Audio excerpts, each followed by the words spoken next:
Bonjour et bienvenue à cette nouvelle chronique musicale diffusée dans le cadre de l'émission Culture à la carte.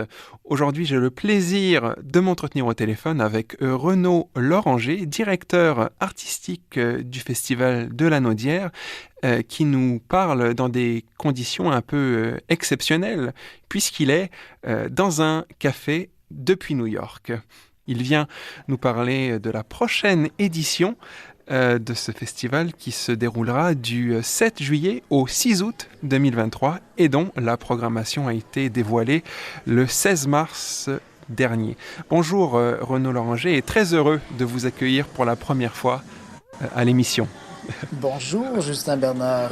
Alors parlons de cette programmation justement qui, une fois encore, accueille de nombreux artistes internationaux. Parmi eux, le célèbre ensemble baroque Les Arts Florissants en présence de leur chef historique William Christie. Alors ils reviennent au festival pour la seconde fois après leur début l'an dernier avec au programme le premier opéra comique de Handel, Paternope. Alors première question, Renaud Loranger, est-ce que William Christie, par exemple, vous a dit quelque chose à propos des lieux qu'il a découverts pour la première fois l'an dernier? Eh bien, tout à fait. Comment dire, déjà la venue des Arts Florissants à la Naudière l'année dernière était nourrie de très longue date. On prévoyait les accueillir déjà en 2020, donc les événements en ont décidé autrement, comme vous pouvez imaginer. Mais heureusement, les conversations ont continué de se développer, la relation s'est développée aussi au fil de quelques années. Et quand finalement on a pu les accueillir l'année dernière, ça a été pour moi personnellement, mais pour William Christie et pour toute la troupe, je pense, une merveilleuse expérience. La Naudière, en effet, c'est un lieu unique. L'accueil du public est aussi très chaleureux, très particulier. Et donc, voilà, il y a un caractère un peu inévitable, en fait, à leur retour cette année, je pense. Ouais. Oui, et puis le public aussi avait répondu présent et peut-être, j'imagine, en redemandait pour une deuxième fois. Ah, mais tout à fait, oui, ça a été un grand succès, absolument. Oui, absolument. Et alors, donc il y a cet opéra de Handel, je le souligne d'ailleurs avec les 6 lauréats de la 10e édition du Jardin des Voix, qui est une célèbre académie pour jeunes chanteurs qui est organisée par les Arts Florissants. Et justement, est-ce que vous espérez un partenariat sur la durée avec cet ensemble baroque? Est-ce qu'on peut espérer d'autres collaborations dans l'avenir avec eux? Tout à fait. Je me retiens en fait de vous livrer des détails trop croustillants sur l'avenir, mais disons que pour moi, la rencontre avec William Christie est une des belles, vraiment est devenue une des très belles amitiés professionnelles de ma vie. Ils étaient déjà, en fait, ils nous ont déjà présenté une œuvre de Handel l'année dernière, l'Allegro. Qui n'est pas un opéra, qui est une espèce qui est une œuvre complètement sui generis dans la production de Handel, qui est une sérénade, enfin une ode pastorale au contenu très philosophique, on va dire. Et là, cette année, on est vraiment dans l'art lyrique, mais justement avec quelque chose quand même d'assez rare, Parthénopée de Handel. Qui est un opéra comique qui prend le contre-pied de l'Orphée de Monteverdi, dont on parlera dans quelques minutes. Et pour William Christie, la transmission est essentielle. Donc, de retrouver l'orchestre avec les lauréats justement du Jardin des Voix, c'est quelque chose de très important, de très symbolique aussi, parce que c'est une manière vraiment de passer le témoin à la génération suivante. Et donc, c'est un événement, un point cardinal de la saison lanaudoise à venir. Je comprends.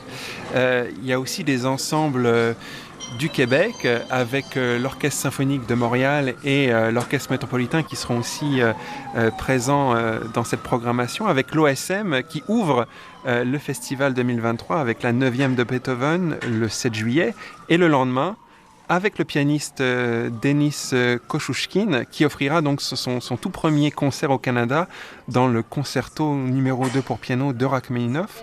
Alors comment avez-vous découvert ce pianiste de 36 ans et je rappelle que c'est vraiment sa première fois au Canada. Oui, voilà, et c'est un pianiste dans la grande tradition russe.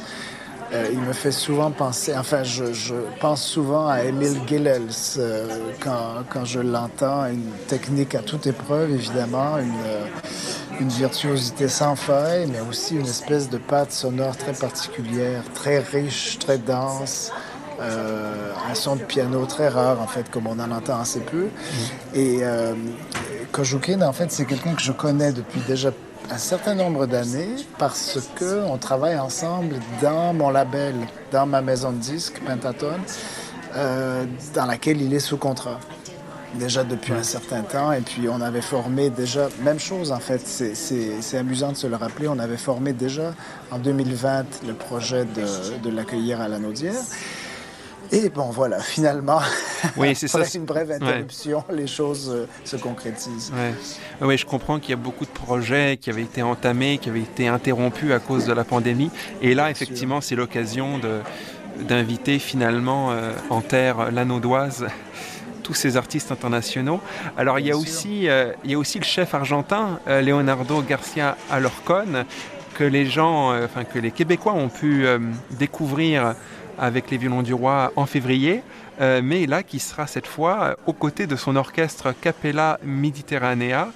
Ils interpréteront des œuvres de Monteverdi, on en parlait justement un petit peu avant. Alors ce qui m'amène à la question suivante, il y a un très vaste répertoire qu'on observe étalé sur plusieurs siècles, et ça fait partie de votre programmation. Est-ce que c'est vraiment un désir du Festival de la Naudière d'être le plus large possible? Et aussi peut-être que ça correspond aussi à une demande du public lanaudois? Absolument. Je pense que, si vous voulez, la scène baroque au Québec est quand même très dynamique. Mais autrement, on a relativement peu d'occasions d'entendre les ensembles emblématiques d'Europe, comme les Arts Florissants ou comme la Capella Mediterranea, justement.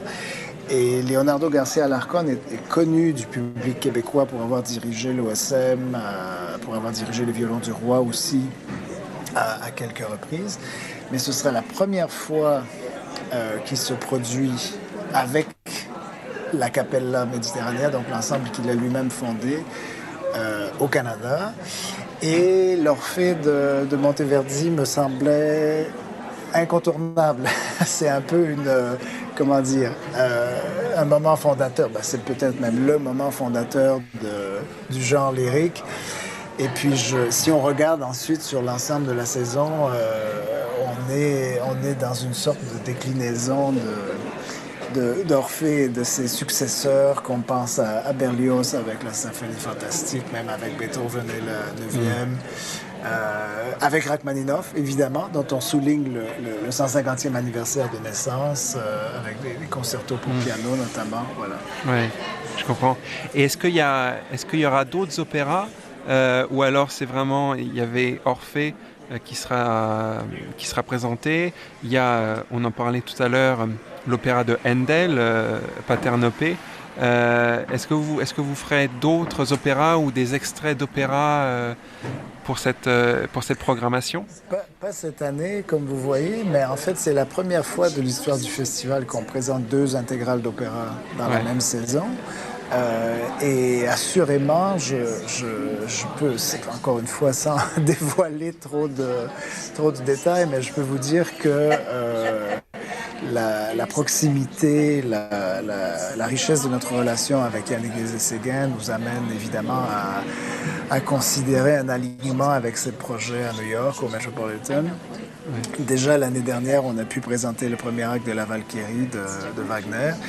Et là aussi, évidemment, il y aura aussi des intégrales d'opéra avec Yannick dans l'avenir. Mais Orphée de Monteverdi, je pense que c'est important de le mentionner aussi, c'est une œuvre qui n'a jamais été donnée à la Naudière.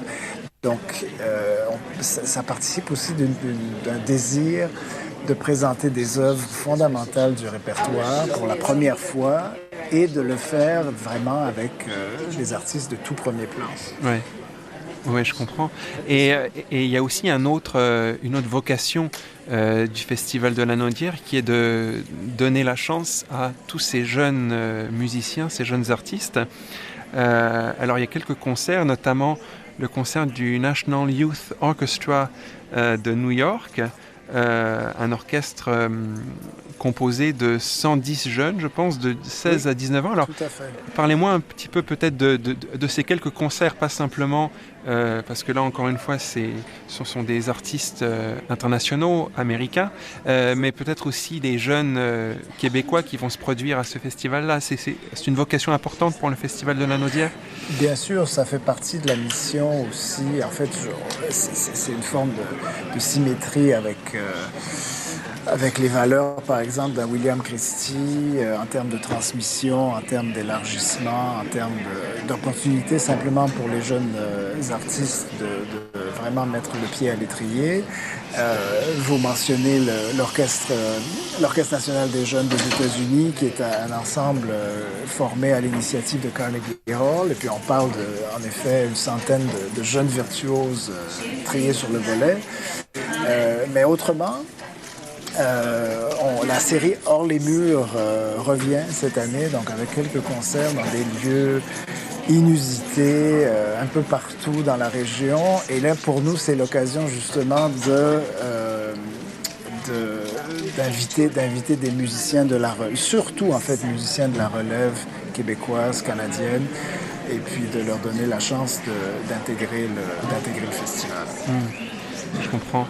Alors, c'est très bien. Je rappelle que le Festival de la Naudière se tiendra du 7 juillet au 6 août. Alors, au total, 15 grands concerts à l'amphithéâtre Fernand-Lisée. Il y a 8 concerts, on n'en a pas parlé, mais 8 concerts dans les églises et cathédrales de la Naudière, pas seulement à Joliette, mais aussi dans d'autres villages de la région. Et les 6 concerts, on vient d'en parler, de la série Hors les murs, dans des lieux culturels et des sites un peu, comme vous disiez, inusités, ainsi que les 6 soirées cinéma gratuites.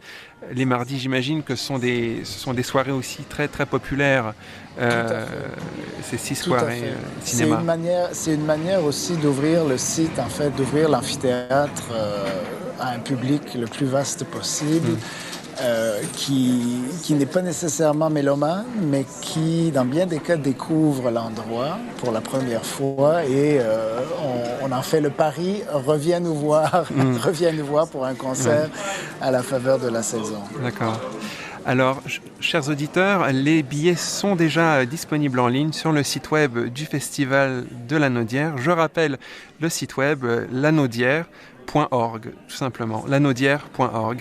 Merci beaucoup, Renaud Loranger, de m'avoir accordé cette entrevue depuis New York, dans un café de New York. Merci beaucoup, Renaud Loranger. Avec grand plaisir. Et nous arrivons au terme de cette chronique. Je vous invite à écouter une nouvelle fois Culture à la carte demain à 17h45. Ici Justin Bernard. Merci à Valérian Fournier en régie et je vous dis à la semaine prochaine pour une autre chronique musicale.